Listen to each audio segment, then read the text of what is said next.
What's up, everybody? It is week 4 of the college football season, game number 3 for your Florida State Seminoles, ranked 7th, by the way. We all saw that coming. Thanks for coming here to the Warchant Report, powered by Cummins. Give them a follow on Instagram. It's all one word, CumminsLifestyle.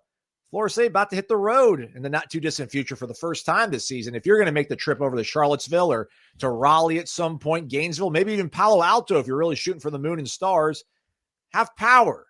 Have Cummins. World global power leader for over 100 years, portable power generators, portable power stations, RV generators, marine generators.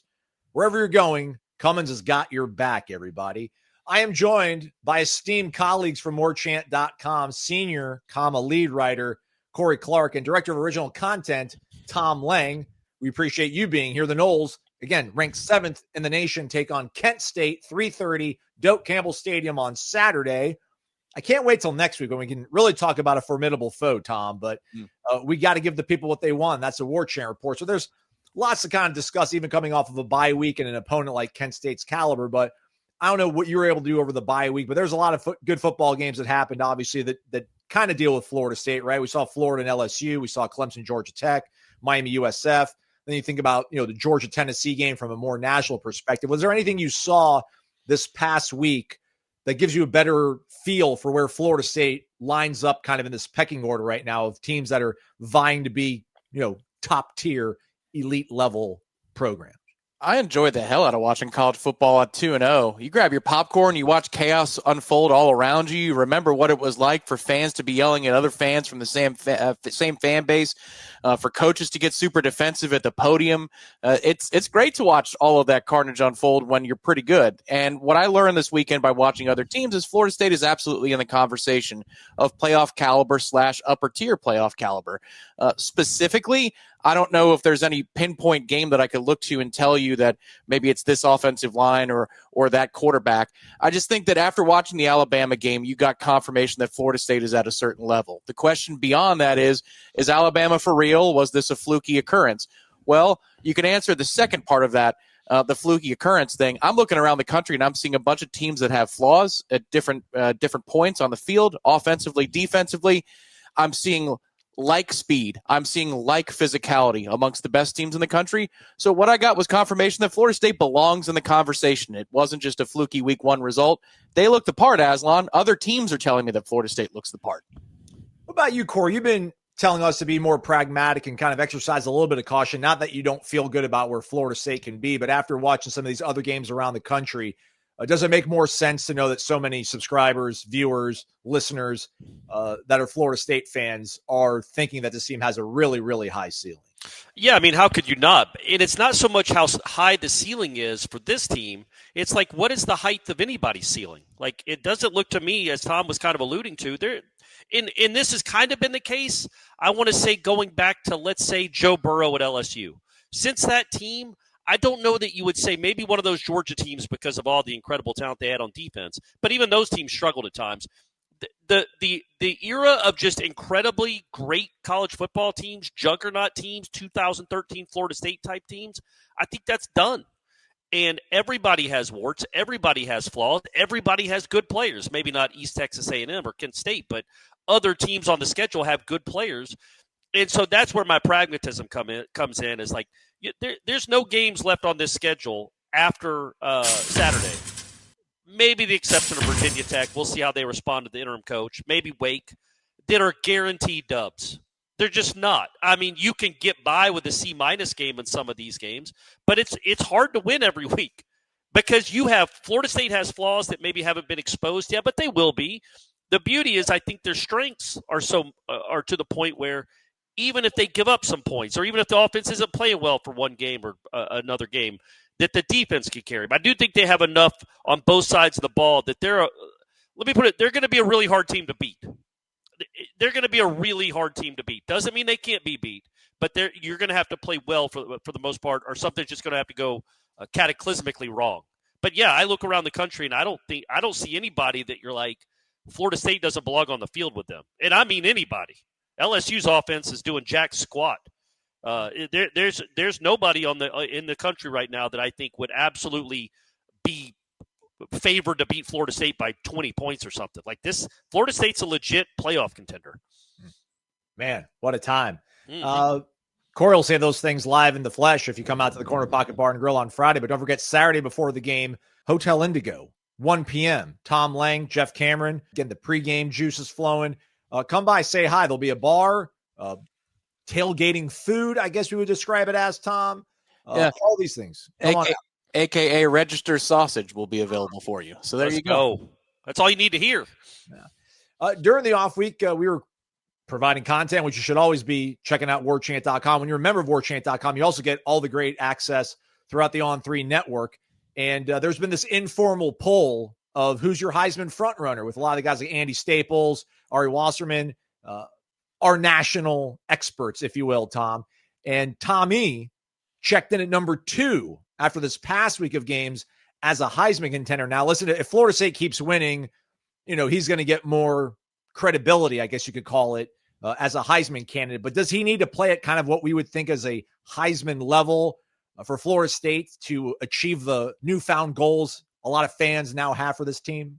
I don't think it needs to be at a Heisman level. I just think he needs to be elite at not turning the ball over. And if he does that, then I think there's enough balance for Florida State offensively that Tommy doesn't necessarily need to be the star every week. He'll always be involved by the nature of his game and the nature of the way this offense is called, but he doesn't have to be sterling and perfect and Florida State's centerpiece, I don't think, a Heisman contender, if you will, for Florida State to achieve a really good regular season and perhaps the kind of postseason that everybody wants, which is a berth in the 12-team invitational playoff. I think if he plays up to a good level, consistent level that does not turn the ball over, the way this defense has shown to be much more deep than we expected, talented and physical, the up-tempo nature of the offense, you could see a week in which Gavin Sawchuk's a star, followed by Deuce Robinson, and I understand that Tommy's in the middle of all that, and then Chroma has a week here or Squirrel White there. I don't think he has to be the candidate from Florida State. You just need to make sure that those turnover numbers aren't crazy. Corey, feels like if Tommy keeps winning for Florida State, he'll probably get that invitation, but does he need to put up, if he puts up big numbers, does that necessarily mean that Florida State will continue to win all their games? Yeah, with him, it's unique because what are big numbers for him? Because the rushing aspect is such a big part of his game that, like, he's not going to have a bunch of 380-yard passing games, but he'll have 300 yards of total offense, kind of almost like he did against Alabama where he had whatever, close to 200 passing and 75 rushing. Look, man, if for him to get to New York, they're going to have to be in Charlotte for the ACC championship game. He's going to have to win a couple more marquee games. One win in August doesn't get you to New York City. So we'll see how that progresses. What I'm interested in is, we saw the East Texas A&M game. I think he ran twice, for 5 yards each. Don't expect him to use his legs a ton in this one either because you don't have to. You shouldn't have to anyway. At Virginia, you might. It's a road game. You want to take control early. His legs are something that nobody can account for. So he might – I just think in the big games, his legs are going to be what can maybe put this offense over the top. And when they have comfortable leads, or they're not playing Miami or at Clemson or, even at Virginia, then maybe it's more of it's a Sawchuk game or a throwing a Randy Pittman, Deuce Robinson type game. But it's 2 games. I know I'm pumping the brakes. I don't mean to be that guy. But I just want to see what it looks like on the road first before I start thinking that he's got a legitimate chance to be in New York City. But as we sit here right now, yeah, man, he's the quarterback of the number 7 team in the country, and he is an absolute difference maker. And he's fun to watch. All that matters when you're talking about Heismans. Let's whet the appetite for the next segment real quick here. Let's go to a lightning, or dare I say a flash round. This is inspired by one of our subscribers over at the Tribal Council over warchant.com, Grumpy BK, Tom. If there's a player, a freshman, let's start off with a freshman, that is, we're most likely to see their flash become shine throughout the season. Which freshman are you betting on? Mekhi Danzy, Amari Williams, or the LaSerre twins? Yes, you get both of them. Do I get the 2 for 1? What is this, a press conference? I appreciate the lightning round. I also appreciate Grumpy BK. Good poster. I got some lightning over my shoulder over here. I'm going with the LaSerre twins. Some of this is a mea culpa.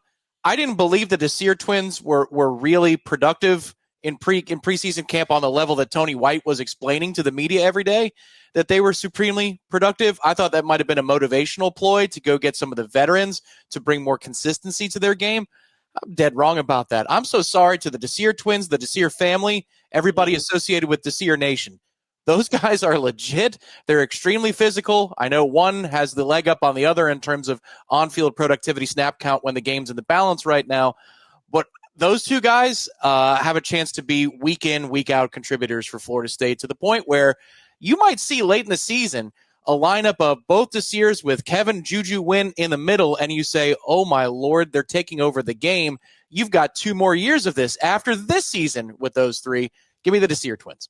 Yeah, minimum. 2 more years minimum. Corey, what freshman has flashed, but you think it'll be a shine throughout this season, most likely? Mekhi Danzy, Amari Williams, or the LaSerre twins? I have to choose one of those 4. I mean, I think the answer is probably the LaSerre twins too, but I'll go on a limb and say Danzy. Look, I don't think this is a fluke. That run against those 2 runs against Alabama were not fluky. It's not just it was a great design play, and anybody with speed could have made those plays. Like, he's bouncing off guys. He's got some real natural ability with the ball in his hands. I want to see what it looks like in the passing game because I think he's caught 1 pass this season. He didn't look all that comfortable doing it, although it was in a 59-0 game at the time. I want to see what that looks like because I think that's the next step. Is something like he fakes like he's going in motion and then just runs a post. And again, you're not ready for that kind of speed. It is unnatural speed, even for a lot of really fast guys. And I just trust that Gus Malzahn will make sure that Mekhi Danzy has a chance to impact every game on the schedule. He's not going to be out there for 50 plays, but the 10 or 12 plays he's out there, I think he has a chance to really impact them. But I think the real answer is Cromaw. Oh. I just wanted to sneak that in there. I just wrote a story on him. I just wanted to sneak that in there. I think Cromaw's the real answer. And the ballot did feel a little bit light. I knew I forgot somebody. Yeah. By the way, shout out to, and Boggs too, but shout out to Tony White. Tom Lang saying that. Like, he also said Earl Little is him. He talked up the LaSerre twins. He talked up Ashlyn Barker. He talked maybe Jabril Rawls. He talked up all these guys, and we're like, all right, Tony, calm it down, man. We're not believing any of this. And he wasn't lying about any of them. He is not one of those guys that falsely praises someone. When he calls you out, he means it. Could it be that 2 of the most honest people in this country are Tony White and Tommy Castellanos? Could it be? Yeah. Tommy just calls his shot. And then last one before we take our first break. It's been a long first segment. Hope you all enjoyed it. Hit the thumbs up, Tom. Which veteran has shined, or rather flashed, but we think is going to shine long throughout this season? Deuce Robinson or Earl Little? Okay, between Deuce and Earl? Mm-hmm.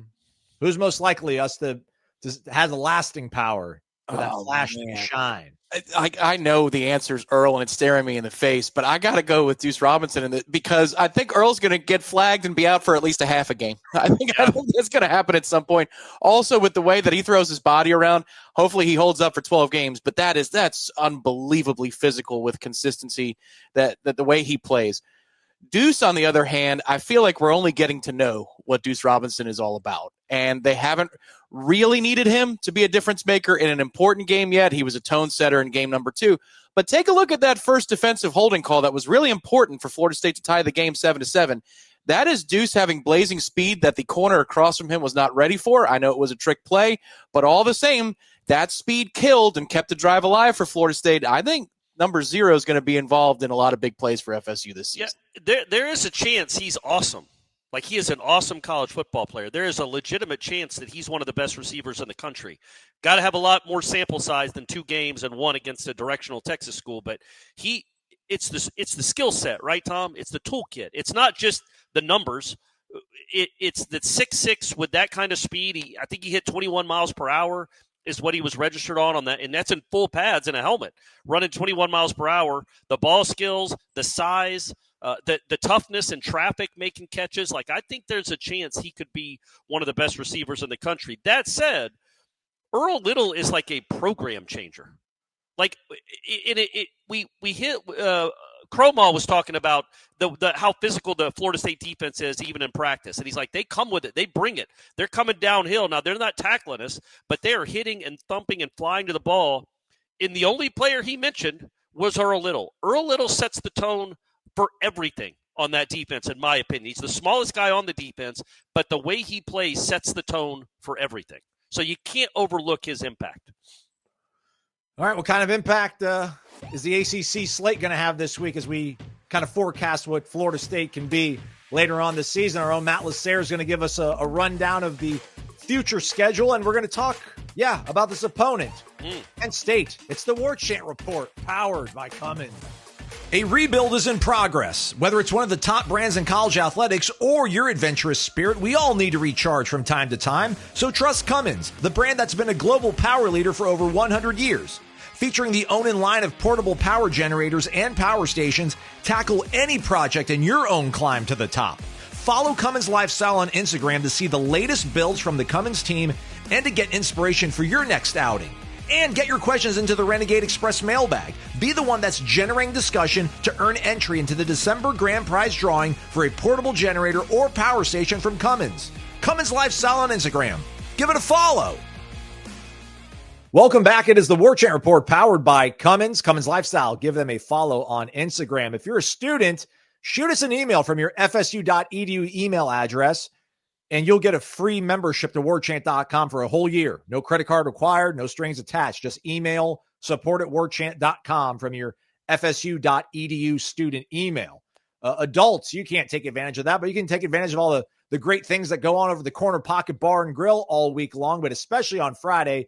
Another meet and greet coming your way. Jeff Cameron, Corey Clark, other distinguished members of the Warchant.com family, possibly in attendance. You might need to quit saying Jeff Cameron until he shows up again. It was one time. Just saying.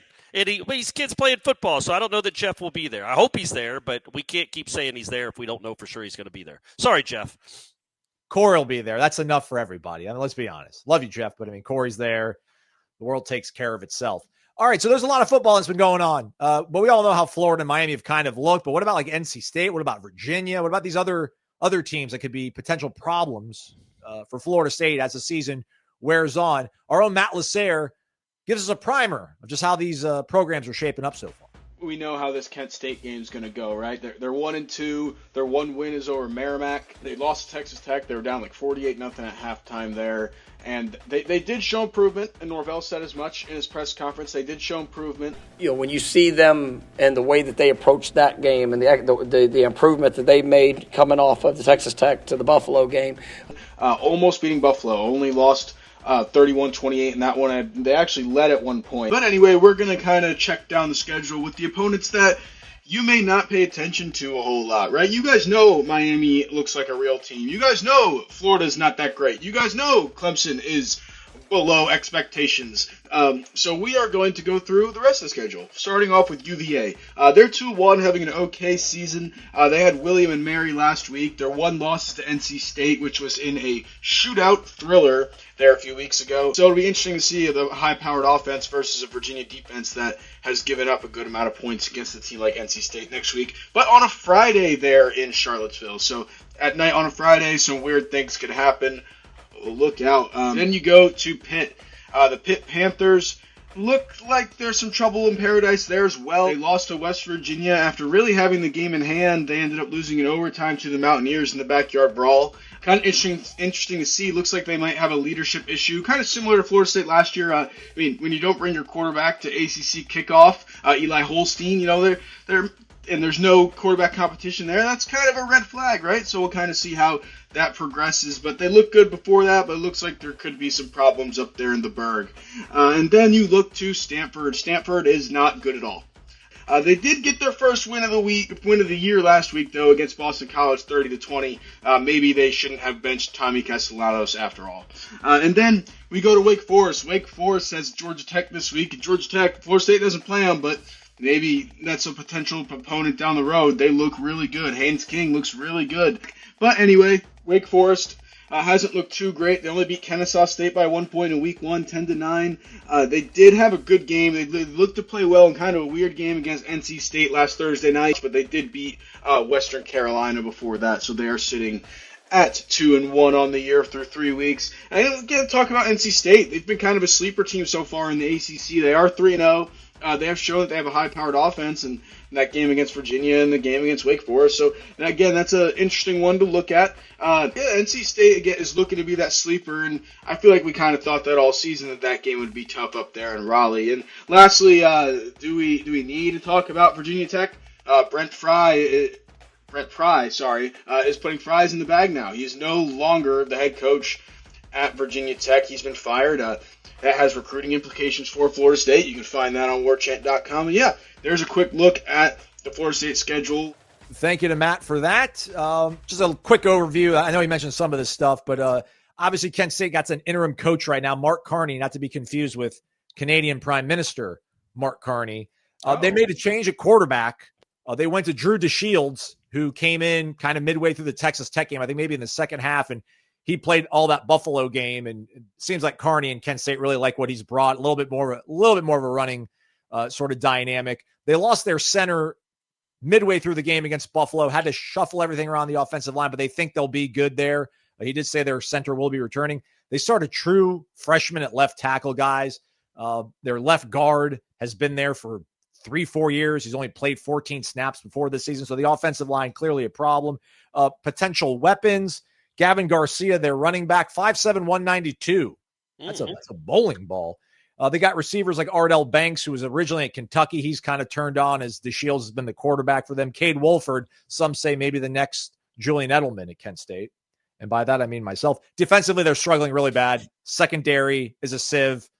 So Deuce and Tommy should have quite the day, I would imagine. They also have a decent linebacker, though, in C.J. Young. He'll probably be assigned to spy Tommy. He was assigned to spy Buffalo quarterback Taquan Roberson with mixed results. All that said, Corey, Florida State's a seventh-ranked team in the country. What is a seventh-ranked team in the country supposed to do to a cellar dweller from the MAC? Drill it, I guess. I mean, they're 45-point favorites, so cover the spread. That'd be a good game. Look, just take it seriously. Do what you did to East Texas A&M. You've had a week off. Maybe there's a little bit of rust, but you should come out and just take it seriously until you're way, way ahead. Everybody out there should take it seriously, but take the game seriously. Don't play with your food. Just go out there and dominate and do what you're supposed to do. And I mean mainly on defense. Like, fly around and be physical no matter the opponent. Take care of it early. Get the game over early. In offensive line, just keep playing like you're playing. Be physical there too. But I just want to see the same physicality that we've seen through the first two games. Again, that was such a good sign, the way they came out against East Texas A&M. It would just be another step if you can follow that game up with this game against an overmatched team, and take care of business and look good doing it. Look like you care to be out there, because you have not arrived yet. I know you're number 7. I know you got a Friday night game in the ACC opener the next week, and we all know the week after that what's coming. But this is the game. This is your game on Saturday. Go take care of them. Tom, what do you want to see that the scoreboard or stat sheet won't be able to tell people that aren't able to watch the game? Yeah, I think the good start's an important thing on both sides, just to continue the trend that you saw from East Texas A&M, which was they do take these things seriously. They do want to rip the soul out of their opponent's body, be done with it, and let the backups get in the game. They can do that again. That's awesome. I don't know that the score will be as lopsided at the moment that the coaches decide to take out the first wave, the first line of the depth chart on both sides of the ball, because you do have a short week. So I think there's a little bit of a dynamic change there. The other thing I want to see is defensively doing their jobs, staying at home, keeping within their assignments. They're coached extremely well, but this is a game where you can cheat and get your hand caught in the cookie jar a little bit, because the DeShields kid actually can complete a forward pass. I did watch that. He does have some downfield ability. He might even have more downfield ability than, say, Ty Simpson in a one-off game, because the Ty we saw in game 1 was pretty scared. He played scared. He's been a lot better since then. But this kid plays a fearless brand of football. They also have misdirection plays built into their offense. It's a lot like what Gus does. You'll see pitches and end arounds and reverses and triple options for quarterbacks with a throw outlet, things like that. So if you cheat, you actually can get caught and put some bad film out there. I want to see if Florida State stays at home and stays within their assignments. We're not going to do score predictions quite yet, Corey, but I did want to ask you, what would you be more surprised about if Florida State were to score less than 50, or if they were to surrender more than 14 points? I'm not really expecting either necessarily. So I guess I'd go less than 50, because as Tom said, their quarterback doesn't mind taking some chances. And I do think you have a good secondary with guys that we hope are ball hawks. go get you a couple more interceptions, man. The Florida State still doesn't have a defensive score or a special team score. Maybe one or two of those thrown into the mix, this game could get really out of hand. So I guess I would be more surprised if they didn't score 50, because I don't feel like Kent State is going to slow them down much unless Florida State just plays poorly. And there's no reason to believe through 8 quarters that this offense is going to play poorly. Tom? Holy moly, that secondary is that's got some problems for Kent State. So I don't even know if they play back that they'll be able to keep up with the speed of Florida State on the perimeter. So I think there are some aerial shots coming in this game. And if they don't, because they play way back, well, Florida State's just going to run right all over them. So I would be more shocked if they didn't score 50 or more points. I think, again, if they leave this quarterback in to Shields for a long period of time as Florida State gets waves and waves of reserves in the game, yeah, I think that you could see Kent State put up 13, 14, 17 points, something like that. That wouldn't stun me. All right, well, it is almost time now then for us to make our score predictions. You all know what we're going to pick, who we're going to pick, rather, but you don't know exactly the score. You're still going to stick around, though. We know you love it all. It's the Warchant Report, powered by Cummins. Coming soon, on the field, a resurgent Florida State football team, we all hope. And off the field, the Cummins own and QG 7000i DF. The DF standing for dual fuel. That's right, a generator that can run on gasoline or liquid propane. Available later this year, the Onan QG 7000i is a great fit for your Class A or fifth wheel RV. In addition to the versatility of dual fuel sources, the QG 7000i delivers world-class engineering from Cummins that results in low vibration, clean exhaust, and electric fuel injection for better efficiency and less maintenance. Follow CumminsLifestyle on Instagram for more information and be the first to know when the QG 7000i drops. Cummins, a world power leader. Welcome back to the Warchant Report, powered by Cummins. CumminsLifestyle. Follow it on Instagram. See all the awesome things you can do in your RV, your boat, camping, any outdoors activities. When you have portable power, Cummins has got your back. Give them a follow on Instagram, CumminsLifestyle, all one word. Pre-game show, 1 p.m., meet and greet at Hotel Indigo on Saturday, meet and greet Friday evening, 5 p.m., Corner Pocket Bar and Grill post-game show. What do we think, though, Tom? What did you guys do for East Texas A&M? What time did the cameras go on? How much time was it? I think we waited until about the 2-minute warning. Okay. So, over under 2-minute warning in the fourth, 2-minute timeout, excuse me. There, get it right, Tom. Get it right. This is college football. It's very important. They would have been waiting until Sunday's 2-minute warning in the 1 o'clock window. So there you go. 2-minute timeout, fourth quarter.